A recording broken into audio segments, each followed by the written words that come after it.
Little girl cried in courthouse. Millionaire CEO barely held back his anger when he found out why. But what that girl revealed next would unravel a lifetime of pain, betrayal, and a past he thought he had buried forever. This one will stay with you. But before we begin, let us know where you're watching from. Your stories matter too. Now let's begin. Elijah Cross did not believe in signs. In his world, things happen because someone made them happen. Fortune, power, safety. None of it came from fate. It came from control. And control was something Elijah had mastered over the course of a hard, calculated life.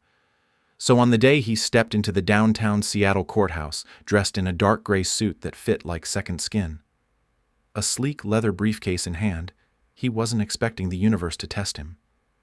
He was there to finalize the final stage of a property zoning deal, just another building project in a long line of lucrative expansions for his high-end security tech company. The courthouse air buzzed with tension, a blend of worn linoleum coffee and the quiet click of heels and legal ambition. Lawyers brushed past each other with eyes glued to phone screens. Clerks carried overstuffed folders that bent from the weight of legal grief, and security guards scanned badges with the kind of bored vigilance bred by routine. For Elijah, the courthouse was not unfamiliar. He had been in and out of such places since he was a child. Back then it was family courtrooms, juvenile assessments, social worker conferences. Now it was corporate litigation, land disputes, and civil suits. The walls hadn't changed, but his position within them had. He no longer waited for someone to decide his future. He decided others. He moved swiftly through the metal detectors with a curt nod to the guard who recognized him. Eyes followed him, not with suspicion, but curiosity. People often wondered how a man like Elijah Cross, stoic, solitary, and self-made, had risen from nothing to become one of the most untouchable figures in tech infrastructure. The truth was simple. He had never expected anyone to save him, and so he saved himself. But nothing in his meticulously organized schedule that day had prepared him for what would happen next. He had just finished signing the last set of documents in the records office and was texting his assistant to signal his exit when the building's overhead speakers crackled to life. Attention! This is a security advisory. All personnel remain in place.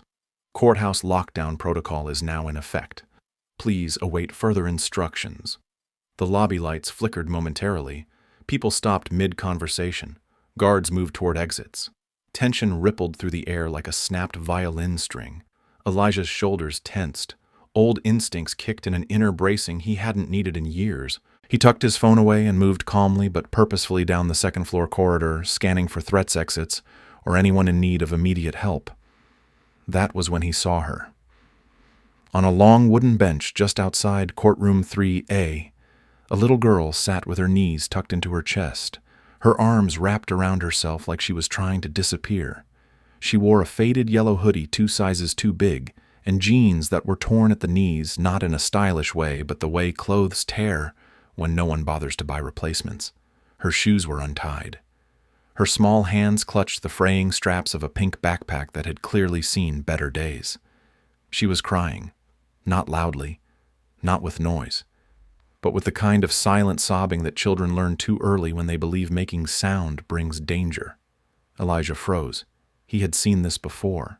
Not this child, but that posture, that expression, that hopeless attempt to make oneself small in a place that did not want to hold their weight. He knew it because he had once done the same thing on a bench not unlike this one while his social worker argued with a foster couple who didn't want to take a boy who didn't smile enough. He took a step forward, then another, until he stood in front of her and crouched down to her level. His voice softened. "Hey, are you all right?"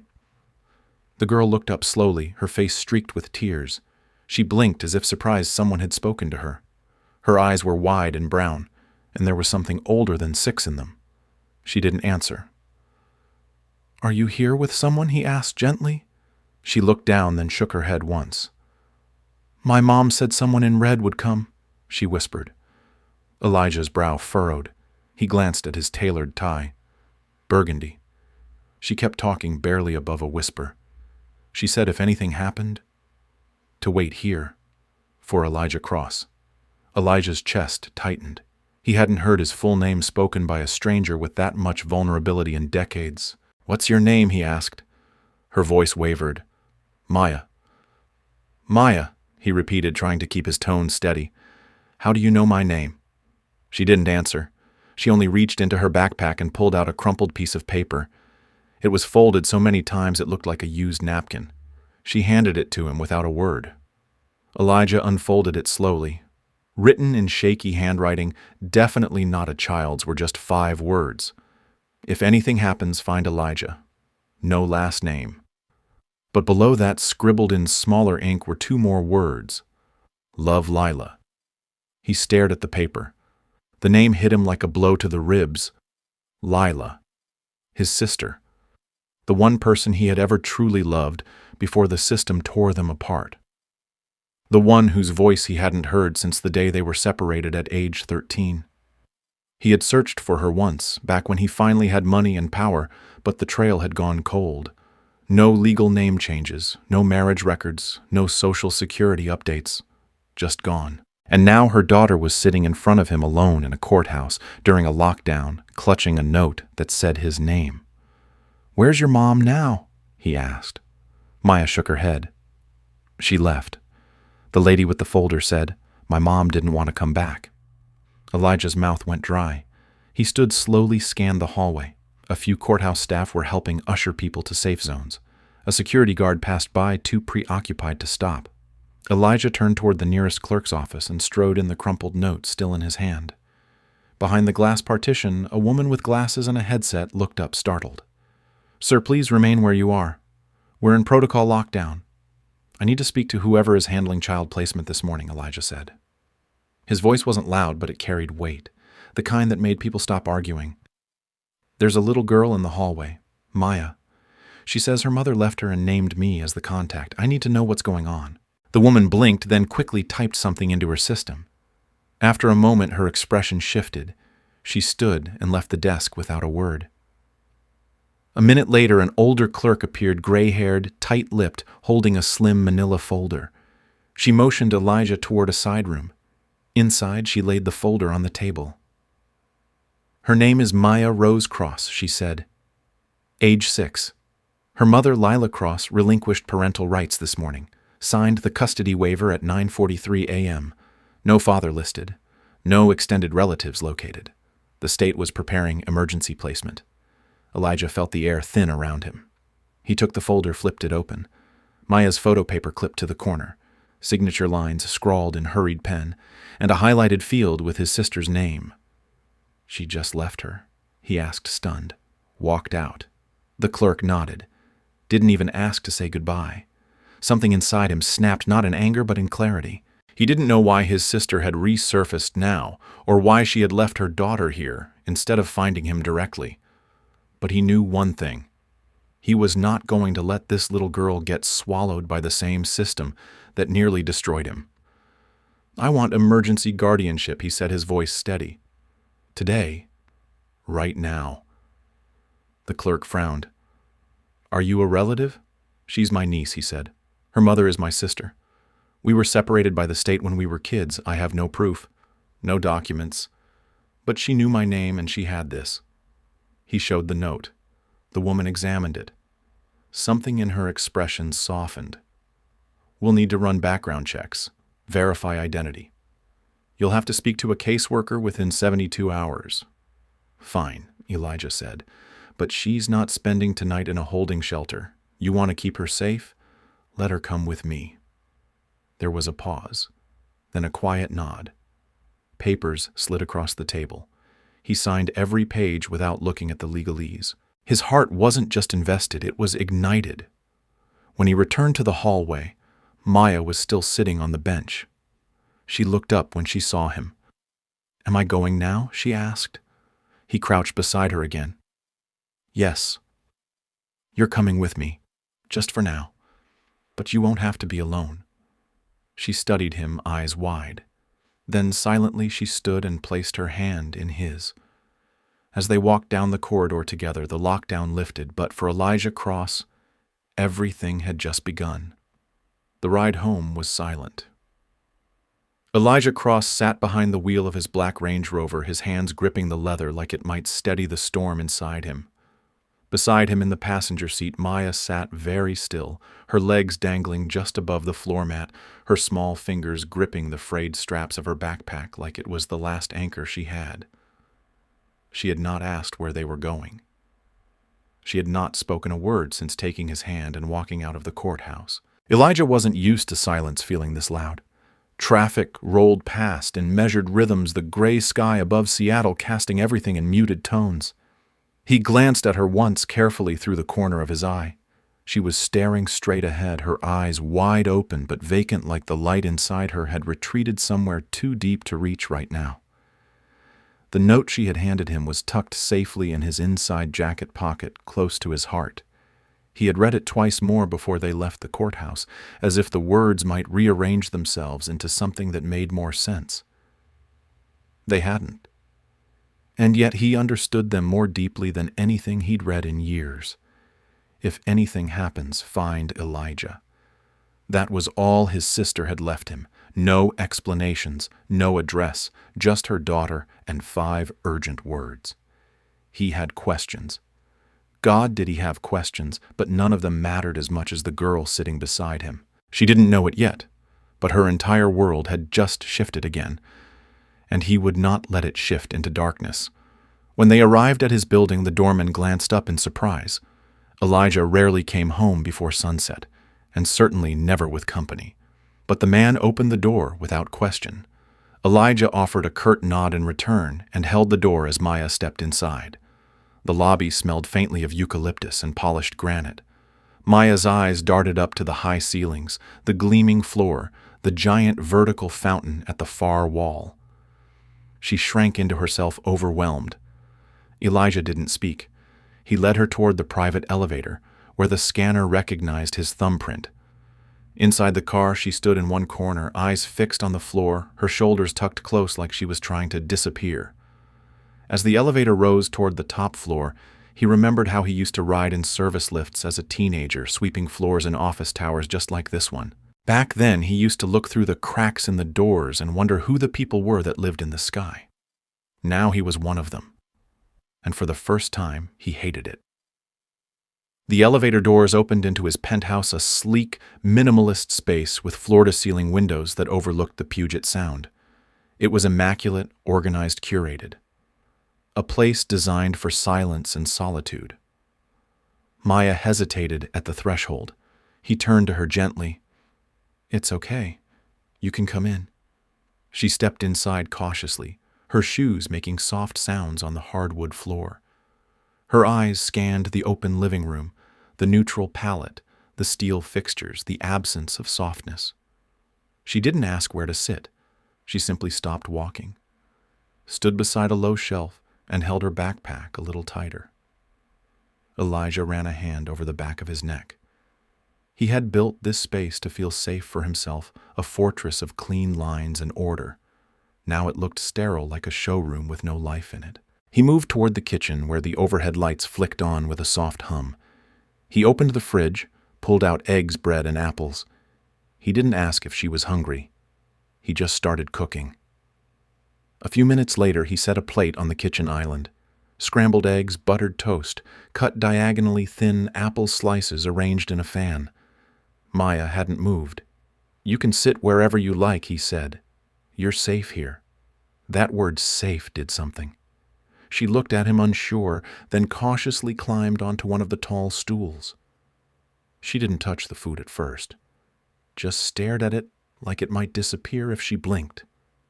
Elijah stepped away to give her space. He moved to the window, watching the gray clouds drift like ghosts over the water. Behind him, he heard the quiet clink of a fork on a plate. Not much, but enough. When she had eaten a few bites, he returned. "Would you like to see your room?" She looked up, then down again, silent. "It's just a guest room now," he added. "But we can make it yours. You get to decide what goes in it." She followed him down the hallway. The guest room was crisp and neutral like the rest of the penthouse. White sheets, a gray rug, a wooden dresser with nothing inside. The window looked out over the city, but there were no curtains. Maya stepped inside, then sat on the edge of the bed without a word. She pulled her backpack into her lap like it was a shield. Elijah knelt beside her. "I'll leave the door open," he said, "and I'll be just across the hall if you need anything. You don't have to knock. Just say my name." She didn't answer, but she didn't cry either. He took that as something close to a beginning. That night he lay awake far longer than usual. The lights of the city painted silver lines across his bedroom wall. He could hear faint sounds from down the hall, a creak of the floor, a soft cough. At one point he rose, walked to the door, and stood outside Maya's room. It was quiet. She was asleep, curled up on top of the covers, clutching her backpack like a stuffed animal. He would get her a real one. Tomorrow. He turned away. The image of her burned into his chest. The next morning he woke early, long before his usual alarm. He made coffee, scrambled more eggs, and sliced strawberries into a bowl. Maya appeared in the hallway wearing the same clothes from the day before. Her hair was mussed, her face pale. He handed her a toothbrush in plastic wrapping and gestured toward the guest bathroom. She took it without a word.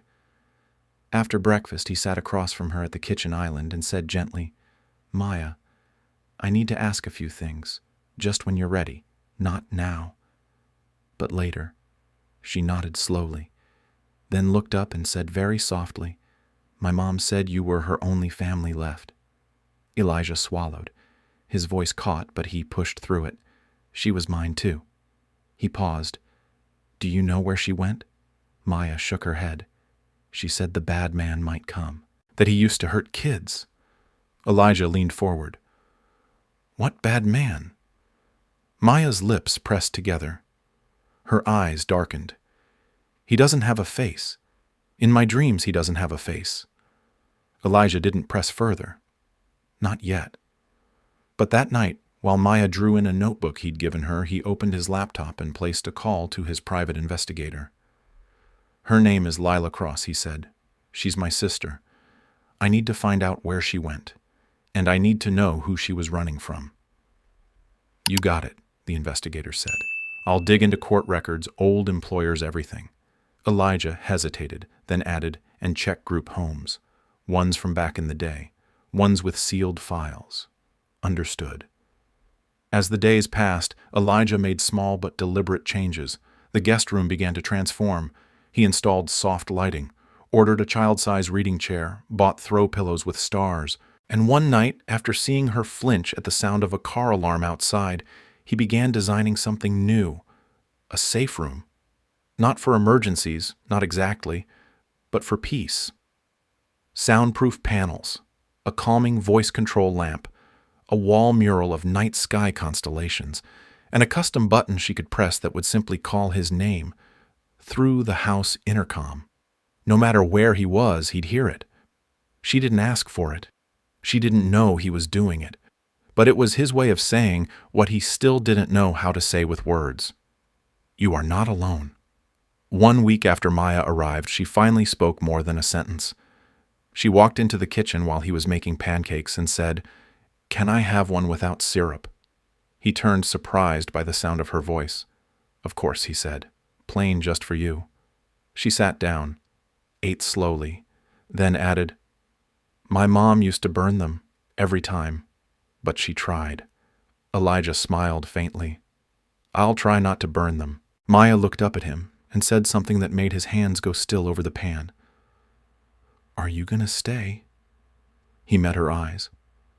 "Yes, I'm not going anywhere." And for the first time she smiled. Just a little, just enough. But it was real. That night when he checked on her before bed, she had moved the backpack to the floor. In its place she held a small stuffed fox he had left on her pillow the day before.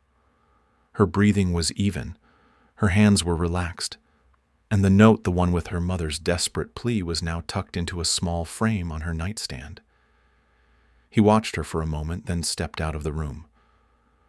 Across the hall he opened his laptop and stared at the screen. There was an email from his investigator. The subject line read, "Found her. But it's not good. Elijah leaned forward, his pulse picking up. The past was not done with him, and neither was his sister's story. But for tonight, one thing was certain. Maya was safe, and he was going to keep it that way, no matter what. The email stared at Elijah from the glow of his laptop screen, pulsing like a silent alarm. He had been bracing for something complicated, but not this. The message from his private investigator was blunt, the way it always was when facts had to carry more weight than comfort. Subject: found her, but it's not good. Elijah opened it with a heavy chest and read the contents twice, then a third time, each line dragging him further into a knot of disbelief and dread. Lila Cross had been on the move for almost 3 years, from shelter to short-term sublets, from food bank directories to small-town clinics. There was no stable address, no formal employment, just her and Maya slipping through cracks wide enough for the forgotten to fall through. She had filed no criminal complaints, but had appeared on a witness list in a closed case tied to a man named Raymond Greer, a name Elijah hadn't heard in over a decade, but one he would never forget. Greer had once run a network of private homes under contract with the state places that looked like foster care on paper, but functioned more like warehouses for broken children. Elijah himself had been in one of them briefly at 14. He remembered the way the staff turned on the cameras when donors visited and off when fists started flying. He had gotten out only because a volunteer advocate had threatened to go to the press. That advocate was Rachel Bennett, and Greer had vanished shortly after the state closed the home down under pressure. But according to the email, Greer was back. Not as a front man this time, but operating behind proxies hidden in shell companies that now ran group shelters under new names. The same ones Maya would have been sent to if Elijah hadn't stepped in. That was what Lila had been running from. Elijah sat back in his chair, the weight of old fury rising like heat from a long-buried fire. His sister had tried to shield her daughter from the system that had swallowed them both, and when she couldn't run anymore, she had made one last choice to leave Maya somewhere she might be found by someone who wouldn't look away. Someone she trusted. Him. He closed the laptop and stood. It was almost midnight, and the penthouse was quiet. The stars outside shimmered faintly over the sound. He walked softly down the hall and paused outside Maya's door. It was slightly ajar. She had insisted on that, and he never questioned it. He peeked inside. She was asleep, her small body curled around the stuffed fox, her cheek pressed to the quilt he had bought her. The safe room was nearly complete. Only one panel remained to be installed, and the mural would be finished in the morning. He watched her for a moment longer, then stepped away. His past had come back. And this time it was not just about memory. It was about protection. The next day he canceled all in-person meetings. His team was stunned. Elijah Cross did not cancel. He did not reschedule. But he handled everything by phone and video, never letting on that a 6-year-old girl was coloring quietly in the room next to him, occasionally humming under her breath. She was still cautious, still drifting between wariness and tentative curiosity. But she stayed closer now. She sat beside him at meals. She asked if she could help stir pancake batter. And when the delivery man brought her new shoes, she looked up at Elijah and asked, "Do I get to keep them, even if I make a mistake?" He knelt in front of her and said, "These are yours, no matter what." That evening, he met with his legal advisor, a seasoned attorney named Frank Juneau, who had worked with Elijah since the early days of his company. Elijah laid it out plainly. "I want to start the adoption process. Now." Frank blinked. "You haven't had guardianship for even 2 weeks." "Doesn't matter," Elijah said. "I want it on record. I want to make it permanent. You know there's risk involved. If the biological mother resurfaces, if there's any dispute, the court will default toward reunification, especially if the child's connection to you isn't fully documented." Elijah leaned forward. "She left her child on a bench in a courthouse and never looked back. That child knows my name. Her mother wrote it down. That has to count for something." Frank sighed. "It does. But we'll need more than that." Elijah looked out the window. "Then I'll give you more." What Elijah didn't know, what he couldn't have known, was that someone else was already preparing to challenge his claim. Her name was Meredith Greer. She had built her career clawing her way into positions of power within the Washington child welfare legal circuit. No one dared say her name in public beside the man who had once disgraced it. Her father, Raymond Greer, had gone silent after the collapse of his fraudulent foster system, but she hadn't. She had studied law with a singular goal: to reshape the system from the inside, not for justice, for revenge. When Meredith opened her briefing packet and saw the name Elijah Cross listed as emergency guardian to a child placed by the state, something sharp flickered in her eyes. The same man who had once testified against her father, the same man whose closed-door statement had led to her family's name being scraped off the walls of government buildings. She stared at the photo of the little girl, Maya Cross. No confirmed paternity, no formal kinship proof, just a note and a name. It was perfect. Meredith did not believe in justice. She believed in leverage, and now she had some. A day later, a petition was filed with the state court requesting a full review of the emergency placement. The grounds cited conflict of interest, unresolved family verification, and emotional instability due to the guardian's childhood history in state facilities. When Elijah received the notice, he read it twice without flinching. Then he picked up the phone and dialed a number he hadn't used in years. "This is Rachel Bennett," came the voice on the other end. Elijah closed his eyes. "I need your help." There was a pause, then the sound of her breath catching. "Elijah." "Yeah, it's been 15 years, closer to 20. You never called, not even after the story broke." "I know, I wasn't ready. And now there's a girl, she's 6. Her name is Maya. She's my niece." Rachel didn't speak for a moment. Then she said, "Tell me everything." They met the next morning at a quiet cafe tucked into the edge of the city where old lawyers and policy writers often gathered between hearings. Rachel looked almost the same: sharp eyes, calm voice, presence like armor. Elijah explained everything: the courthouse, the note, the safe room, the petition filed by Meredith Greer. When he finished, Rachel leaned back and shook her head. "Of course it's Meredith. I've crossed swords with her before. She's brilliant, but she fights dirty, and she never forgets a name. She wants to take Maya," Elijah said. "She wants to punish me. Then we won't let her." Rachel replied, "But you need to understand something, Elijah. Courts lean toward biological reunification, unless there's clear, provable danger. And even then, it's not easy, especially when the child was technically abandoned. They'll want to believe the mother was under duress, that she made a mistake." "She did what she had to do," Elijah said. "She gave Maya the only chance she had left. Then we make that the case. But I need you to be all in. No hiding behind corporate walls. No delegation. You need to show up. For Maya. Every time." Elijah met her eyes. "I already am." That night, Maya asked him if she could help paint stars on her ceiling. The muralist had finished the background, but Elijah had saved the final part. He handed her a tiny brush and a dish of glow-in-the-dark paint. Together, they placed constellations across the soft navy blue. When they finished, she sat back on her heels and whispered, "It feels like a sky that listens." He almost lost it then, but he held it together, just. The next morning, the doorbell rang. Elijah opened it and found a courier standing with a thick envelope. Official, legal. The cover page read, "Notice of Custody Review Hearing." Attached was a motion to transfer guardianship, filed by Meredith Greer. At the bottom, scrawled in fine print, was a date: 2 weeks from today.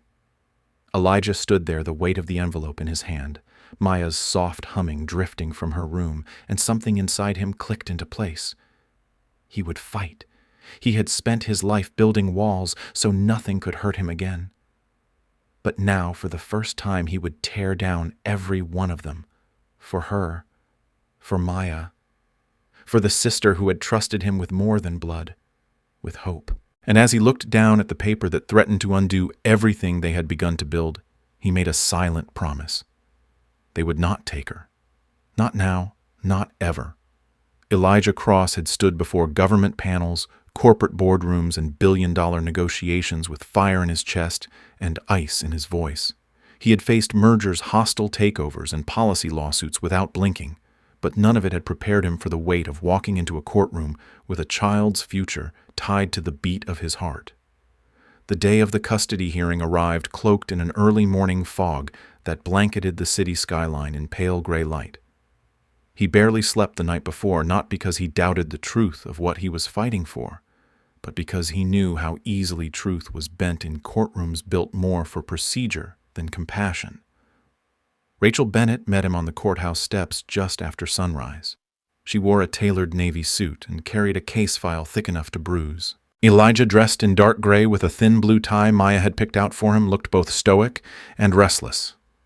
"You ready?" she asked without ceremony. "More than I've ever been for anything," he answered. Inside the courtroom, the polished floors echoed like a cathedral, and every chair seemed to creak under the weight of what was about to unfold. Maya sat beside Elijah in a simple white dress with pale pink flowers and a tiny silver bracelet around her wrist.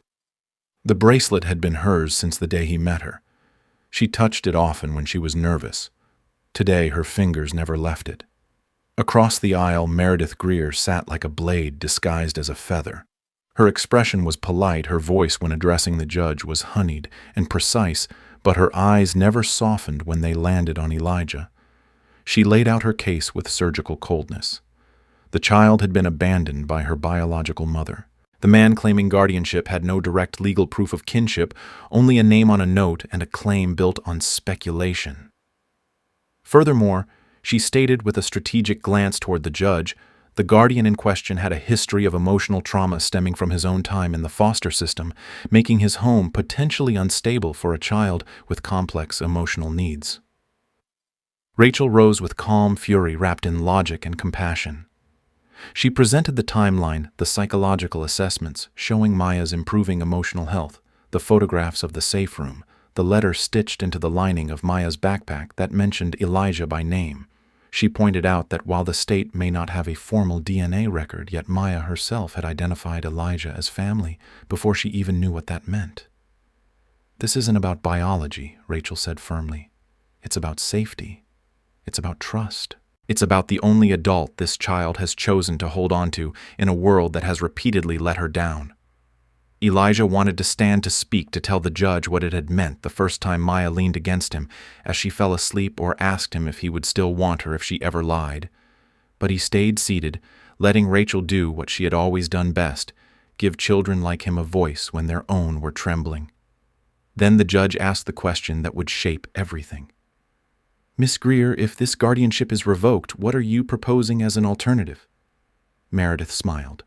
"We believe the child would be best served in a structured therapeutic environment. There's a facility just outside the city-state funded with trained professionals. She'll receive counseling, schooling, and monitored care. It's a proven transitional program for children with abandonment trauma." Elijah felt Maya's fingers clutch his tightly. Her eyes had widened at the word facility. She had heard that word before. He leaned down and whispered, "You are not going anywhere." The judge called a recess before final statements. Elijah and Rachel stepped outside with Maya into a side hall lined with cold tile and aging portraits of justices long forgotten. Maya stood close, her voice barely a whisper. "That lady wants to put me in a place like the one Mom ran from." Elijah nodded slowly. "I know." "Will she win?" she asked. Her eyes didn't blink. Elijah crouched so they were eye to eye. "Not while I'm breathing." Maya hesitated, then whispered something else. "If they take me, will you still remember me?" His heart shattered. He took her hands and pressed them against his chest. "You are my family. Nothing can take that away. Not papers, not courtrooms, not the past." "Even if I cry too much?" she asked. "Even if I lie, even if you break every window in my house," he said softly. "You are mine, and I am yours." Rachel watched from a few steps away, her throat tight. When it was time to return, Maya asked if she could stay in the hall. Elijah hesitated, then nodded. Rachel whispered something to the court officer, and the man agreed to keep watch over her. Elijah returned to his seat as Meredith began her final argument. She spoke of stability, legality, emotional precedent. She painted a picture of a man projecting his unresolved wounds onto a child clinging to her not out of clarity, but out of compensation. She implied that Elijah's wealth allowed him to mask volatility with luxury, and that a safe room was no substitute for structured care. Rachel's rebuttal was quiet, but devastating. Maya is not a charity case. She is not a puzzle to be solved. She is a child. And in the few short weeks she has been with Mr. Cross, she has not just begun healing. She has started believing in herself, in stability, in family. She paused. The state wants to place her in a facility. But I ask you, Your Honor, would you want that for your own child? Or would you want someone who tucks them in at night, who paints stars on their ceiling, who answers their fear with presence and patience? Elijah stood. The judge nodded, granting him the floor. His voice was low and steady. I don't have a perfect past. I grew up in places that taught me not to cry, not to trust, and not to hope. I ran away because no one came, and I swore I'd never be weak enough to want anyone again. Then Maya found me, and I saw myself in her, not the pain, the strength, the stubborn will to keep going. She didn't ask for anything but honesty. She didn't ask to be saved. She just asked not to be alone. I don't need a test to know we're family. I feel it every time she smiles, without fear, every time she asks if the stars will still be there tomorrow. And I won't let her go.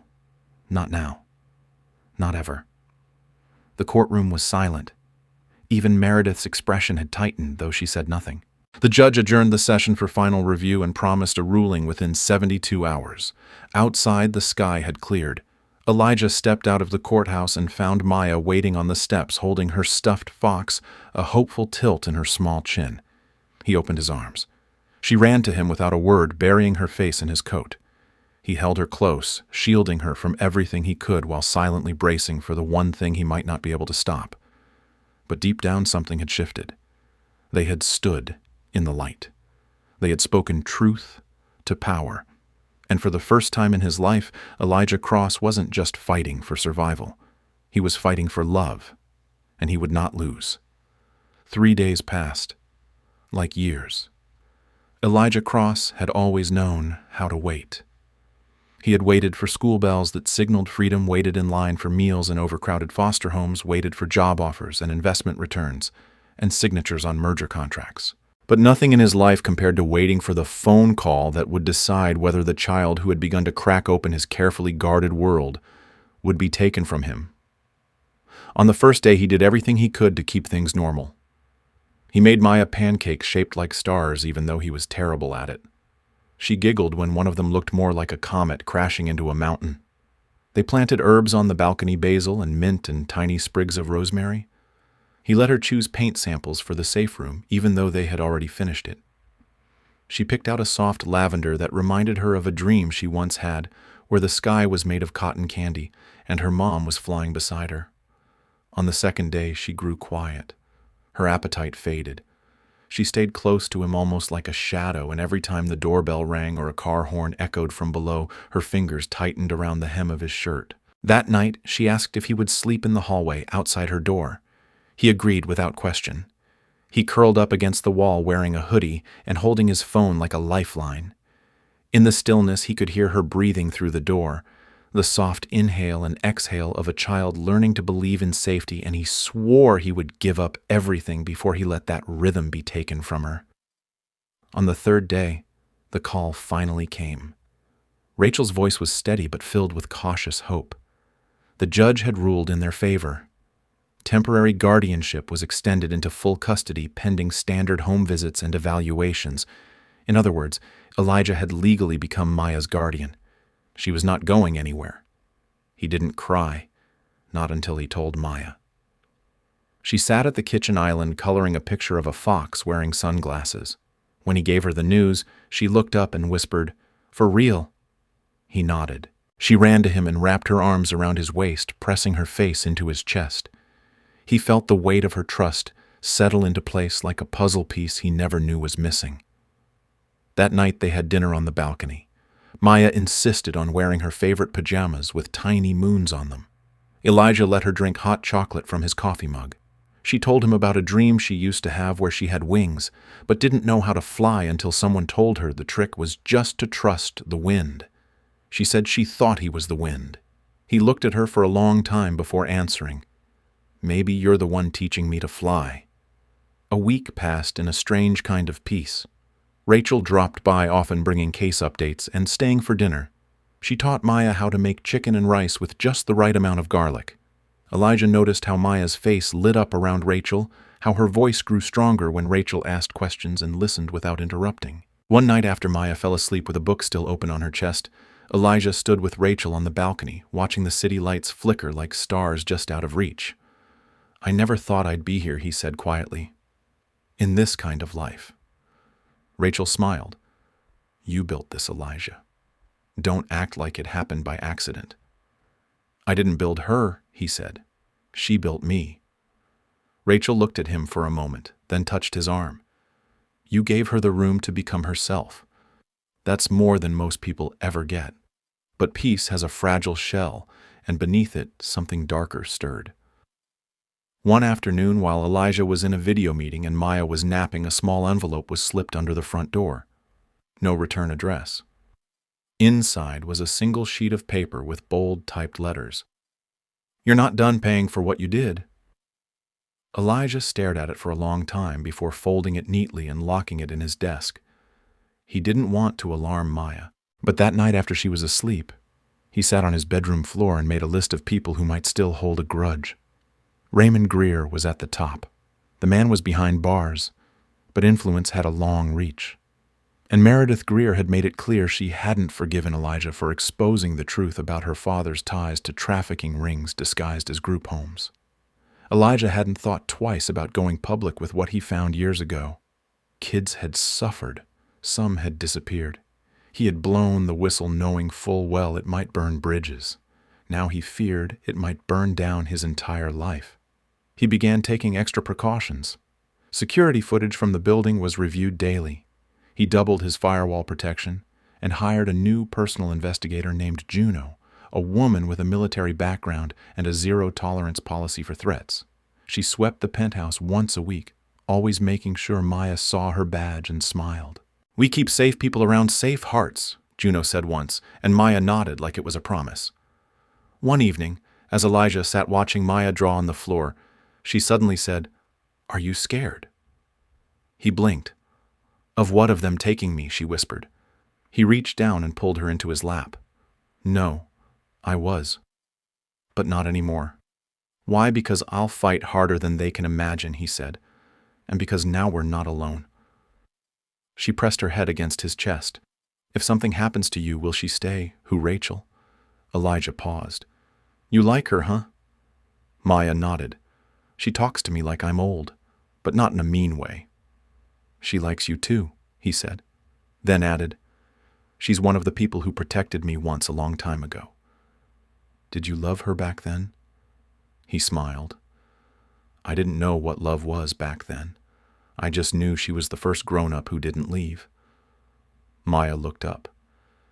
"Then maybe you should ask her to stay. Forever."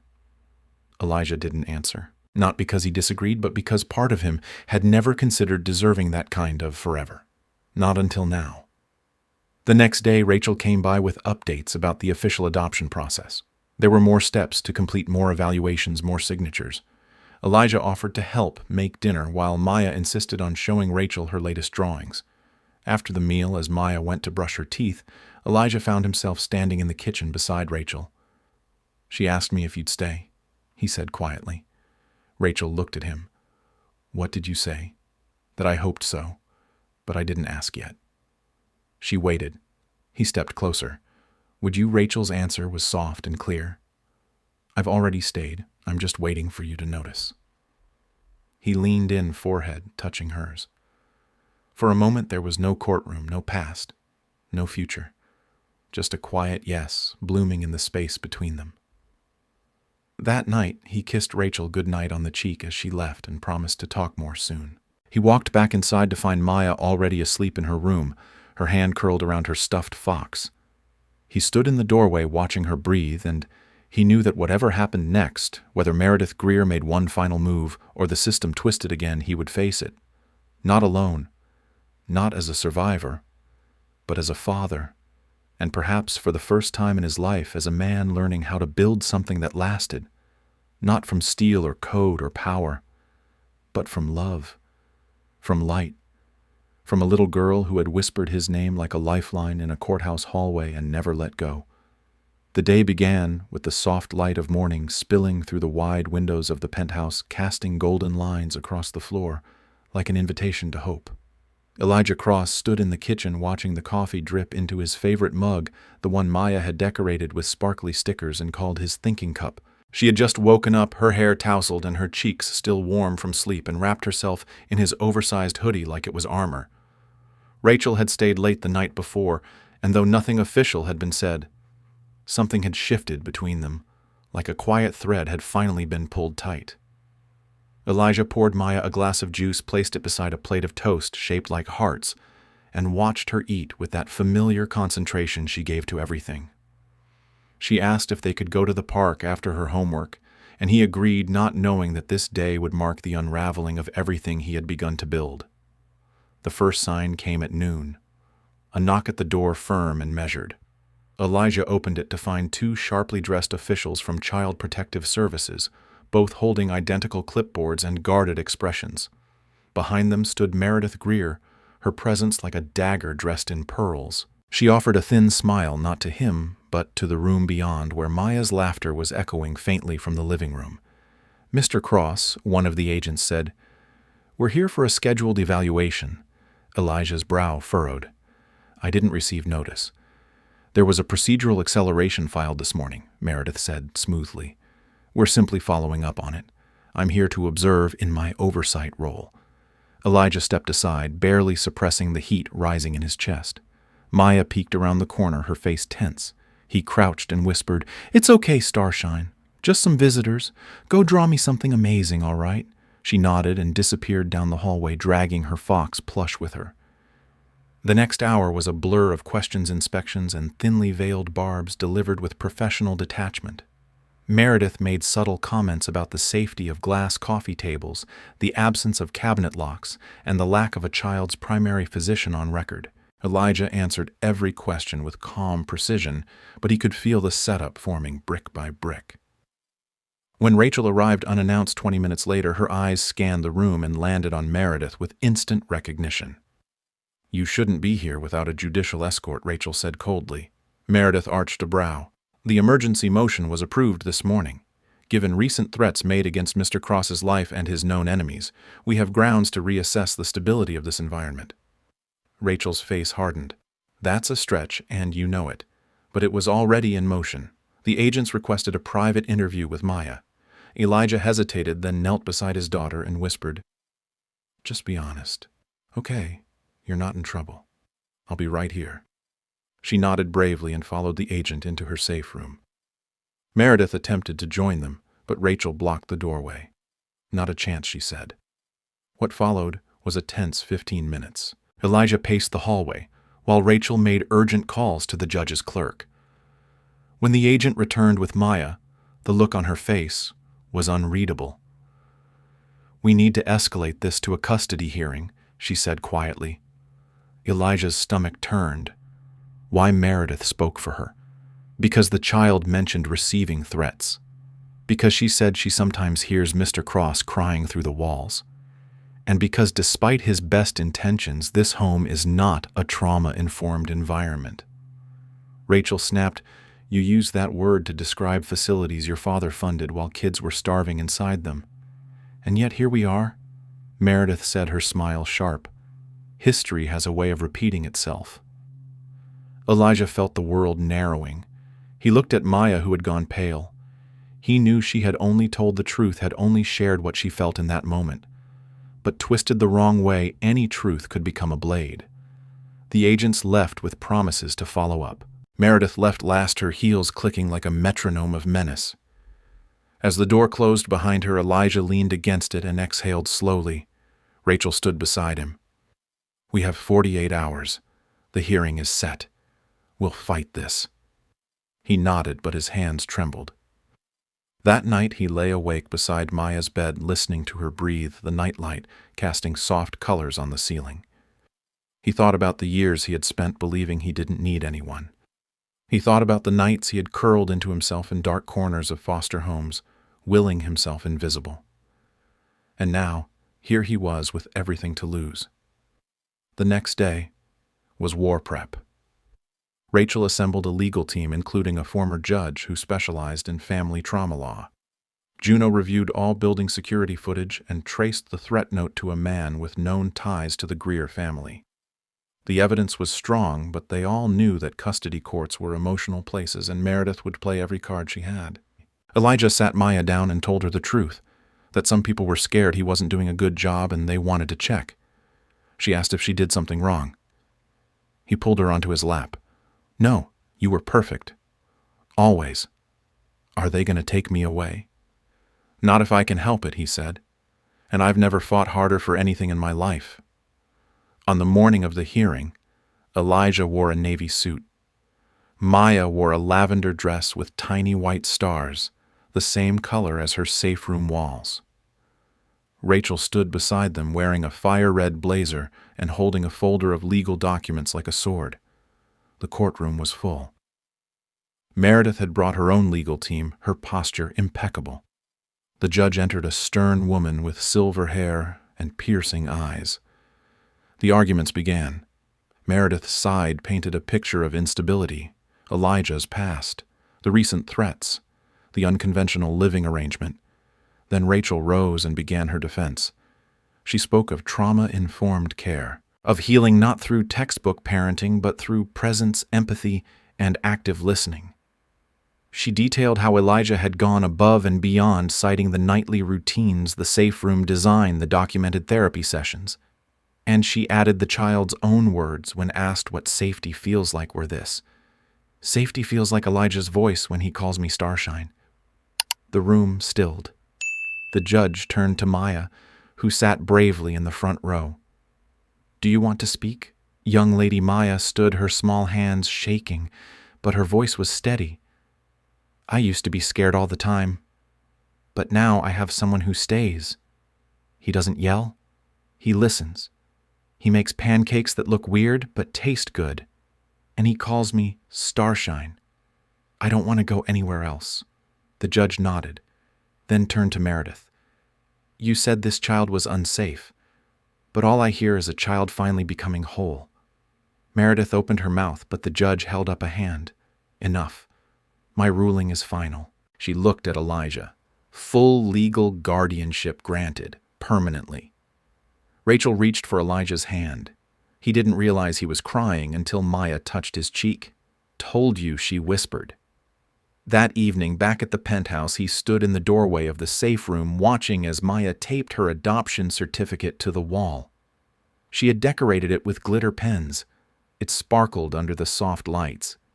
"Do you want a new last name?" he asked. She nodded. "I want to keep Maya. But can I be Maya Cross now?" "You can be anything you want," he said. She smiled. "Then I choose us." Rachel walked into the room behind them holding 3 mugs of cocoa, one for each of them. Family, not built by blood, but by choice, by love. And by one quiet moment in a courthouse hallway where a little girl cried, and a broken man finally heard the sound of his own heart waking up. It had been 3 weeks since the final court ruling, and Elijah still hadn't grown used to the quiet warmth of permanence. The apartment no longer echoed. It breathed. It sighed with laughter and hummed with bedtime stories and smelled of cinnamon toast and lavender shampoo. Maya's drawings now lined the refrigerator door, and every morning she added something new to her safe room walls, each sketch a reflection of how her world was changing. There were stars and foxes and a tall man with messy hair and the word Starshine written in crayon at the top of nearly every page. Elijah was adjusting to fatherhood, one uncertain day at a time. He had gone from boardrooms and security briefings to learning the difference between Maya's tired cry and her frustrated cry, to realizing that juice tasted better in her favorite purple cup even if it meant washing it every night. He was learning the strange magic of small routines, of showing up without being asked, of being still when she needed space and a fortress when she needed comfort. Rachel had taken a few days off after the hearing, and during that time they had fallen into a rhythm that neither dared to name: breakfasts with shared glances, evenings with quiet conversations on the couch. Once Maya had fallen asleep in Elijah's lap while they were watching an old animated movie, and Rachel had pulled a blanket over both of them, her fingers brushing his hair with a tenderness that lingered long after she returned to her own chair. Elijah knew what he was feeling, knew it was real, but naming it out loud felt like stepping onto thin ice after years of walking on stone.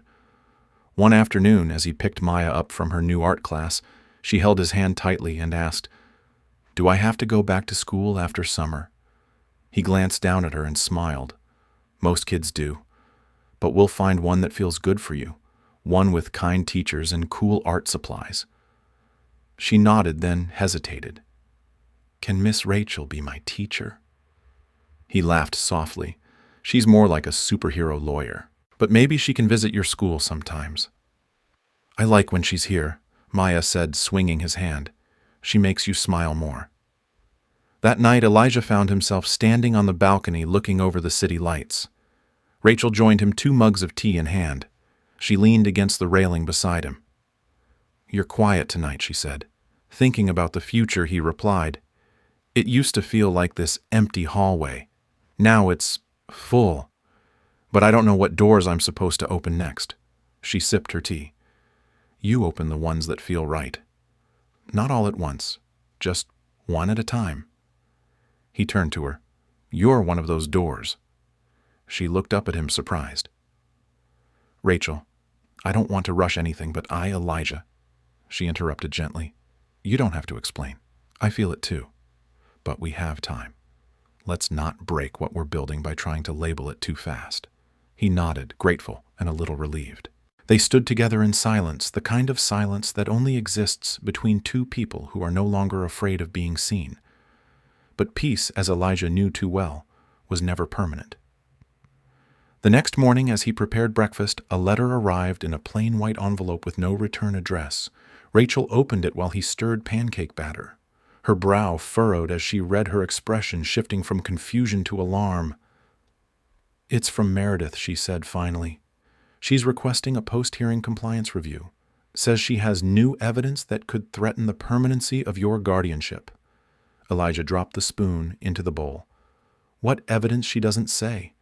Just that she'll be at your office tomorrow at noon with a warrant if you don't agree to a voluntary interview." He clenched his jaw. She can't accept losing. She's digging for something, or planting it. "I'll talk to the judge," Rachel said. "She can't override a ruling without cause." "She doesn't need cause," Elijah muttered. "She needs spectacle. She wants to rattle me." "Then don't let her," Rachel replied firmly, but rattled he was. That day at the office, he kept Maya home with Juno and extra security. He sat in his glass-walled conference room and waited, and when Meredith walked in, dressed in her signature gray and armed with a polished leather folder, she wore the face of someone who believed they still had a card to play. "Mr. Cross," she said smoothly, "I'm here out of concern, not malice." "You already lost," he said. "So why keep playing? Because children deserve more than a man with unresolved trauma and a bulletproof apartment," she replied. "I've received an anonymous tip that Maya's mother is alive, and if she's found, your guardianship could be revoked." Elijah's blood went cold. She left a letter saying I was Maya's only chance. She disappeared to protect her daughter. "And now you're going to weaponize that. If she's alive, the law favors biological parents," Meredith said. "You know that. So I'm giving you an option. Step back. Place Maya into temporary neutral care while we investigate, or we bring this to court." Elijah stood, his fists clenched. "If you think for 1 second I'm going to hand her over to the system she barely survived, you've forgotten who I am." Meredith didn't flinch. "You're a scared little boy in a grown man's suit." and scared boys don't win long term. She turned and walked out, leaving a thick silence in her wake. That night, Elijah told Rachel everything. She listened, hands clasped, expression tight. "If the mother is alive," she said carefully, "and if she wants Maya back, the court could reopen custody. But if she's deemed unfit or unwilling, the ruling stands." "She wanted me to find her," Elijah said. "She trusted me." "Then we find her first," Rachel said. Over the next week, Elijah hired private investigators and traced Maya's mother's last known movements. It led them to a shelter in upstate New York, where a woman matching her description had stayed for 3 nights before vanishing again. A journal was found in her locker. The entries were broken, scattered, but one line was clear. "If they find me, they'll take her. Elijah is the only one who can keep her safe." Rachel submitted the journal as evidence in a preemptive filing to the court, but Meredith countered with a motion to compel testimony if the mother was found. Tensions rose. Elijah was running on adrenaline and quiet panic. He barely slept. Maya noticed. One night she climbed into his bed, curling beside him like a heartbeat. "Are you leaving too?" she asked quietly. He wrapped his arms around her. "Never. Not even if the whole world tells me to walk away. I'm staying." In the morning he found her newest drawing taped to his mirror. It was a family, her, him, Rachel, and a little caption that read, "Home means staying." That day, Juno called with news. A woman matching the mother's description had been admitted to a small clinic outside Albany under a pseudonym. She was injured, scared, and unwilling to speak to anyone except the man named Elijah Cross.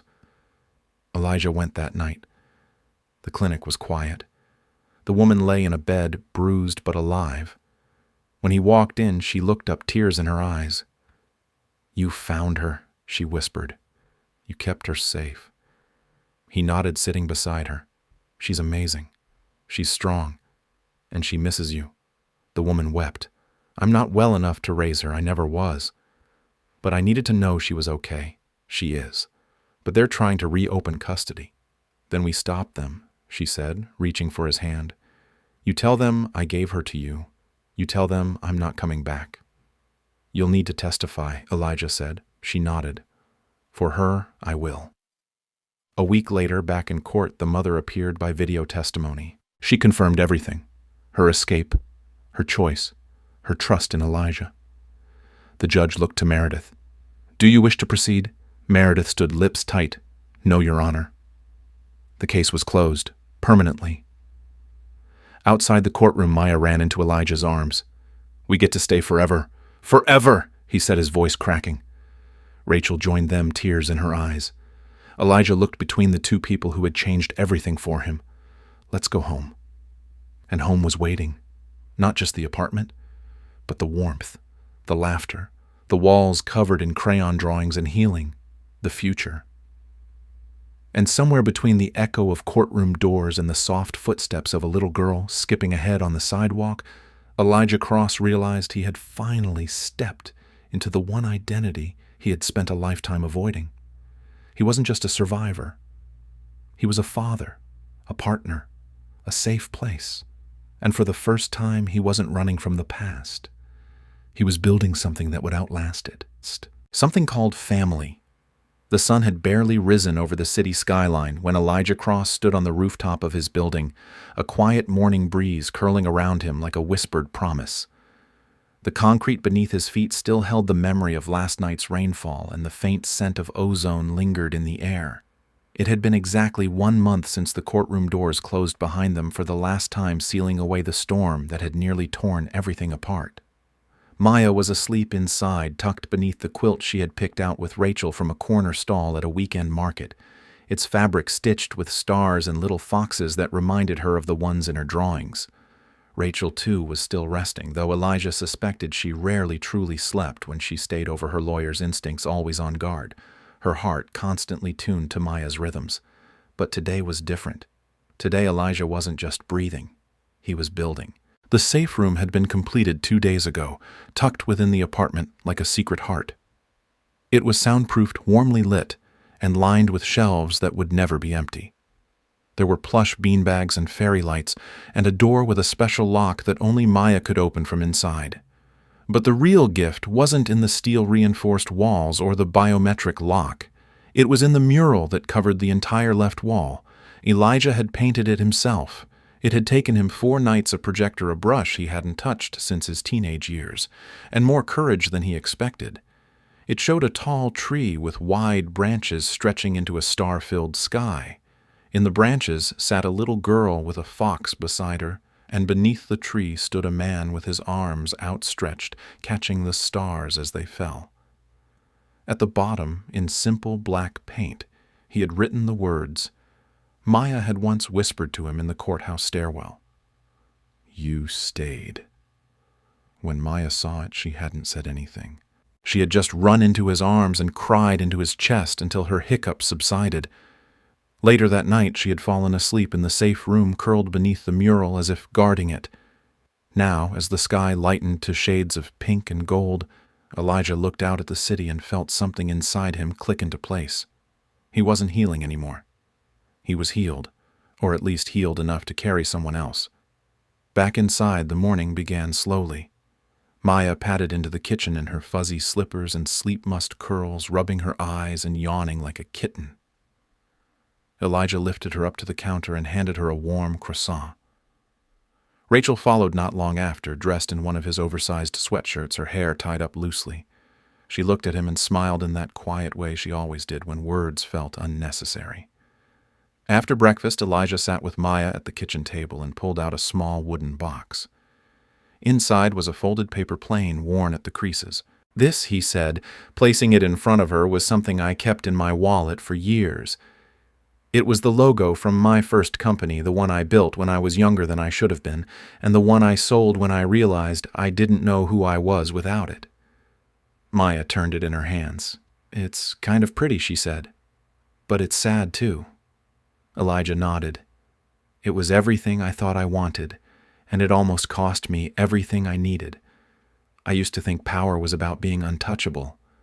Now I know it's about being present, being brave enough to stay." Maya looked at him with those deep, serious eyes she got when she was trying to understand something big. "Are you keeping this?" He shook his head. "I want you to have it. And maybe one day when you make something of your own, you'll fold your own paper plane." She held it to her heart. "I already did," she said. Then she jumped off her chair and ran to her room. She came back with one of her drawings carefully rolled and tied with a ribbon. "This is for you," she said. "It's our next story." Rachel leaned over Elijah's shoulder to look at the drawing. It was a picture of all 3 of them standing in front of a big building with a sign that read, "Cross and Rivers Foundation." "What's that?" Elijah asked gently. Maya beamed. "It's the place where kids like me go when they need someone to stay." Elijah looked at Rachel, and for once she looked surprised, not because of the idea, but because of how perfect it was. That afternoon, the 3 of them sat together at his desk and began to dream. They drafted the mission statement. They listed names of people to call. Rachel offered to go part-time at the firm and lead the foundation's legal side. Elijah would fund it and guide the vision. Maya would be the honorary founder. Within weeks, the idea became real. They rented a small building in the same neighborhood where Elijah had once hidden in plain sight. The press caught on. Not because of the name, not because of the money, but because Elijah told the truth at the launch. He stood in front of a modest podium with Maya beside him holding his hand, and Rachel watching from the crowd, and he said, "I used to believe success was measured in numbers. Then I met a little girl who showed me that real wealth is about who you're willing to fight for. I wasn't looking to become a father. I was trying not to feel. But this child didn't ask for a miracle. She just asked me not to leave. And I didn't. And now I never will." The applause was gentle but powerful. A month later, the foundation opened its doors to its first children. They called it the Star Room Project. Every child who came through was given their own space, their own mural, and a place where someone stayed. Rachel moved into an advisory role. Elijah split his time between the office and the center. Maya attended a new school nearby where she finally made friends. But more importantly, She smiled like the sun and laughed without looking over her shoulder. One evening after tucking Maya into bed, Elijah stepped onto the balcony with Rachel. They stood together in silence, just like they had months ago before anything had begun. "Do you remember the first time she called you?" "Her dad?" Rachel asked. Elijah smiled. "I remember every time." She turned to him, her expression soft. "You built something beautiful." He shook his head. "We did." Then, hesitating only slightly, he reached into his pocket and pulled out a small box. "Rachel," he said, voice steady but eyes bright. "I spent my life waiting for the right time. But with you, I've learned that the right time is when you decide to stay. Will you stay with us? Forever?" She opened the box and saw a ring nestled in navy velvet. She didn't cry. She smiled, the kind of smile that feels like sunrise. "Yes," she whispered. "I already did." Inside the apartment, Maya peeked from behind the door and grinned. "Told you," she whispered to herself, then ran to draw a new picture. In this one, the sky was full of paper planes, each one carrying a name, a promise, and the word that had changed all their lives. Home. And sometimes, all it takes is one little girl in a courthouse to remind a broken man what love feels like. Elijah Cross didn't just find his niece that day. He found purpose. He found peace. He found home. If this story moved you even half as much as it moved us, take a moment to breathe it in. Then tell us in the comments where in the world you're watching from. We read everyone. And if you're ready for another story just as powerful, just as healing, click on the next video waiting for you right here. Don't forget to subscribe. These stories might just change your life.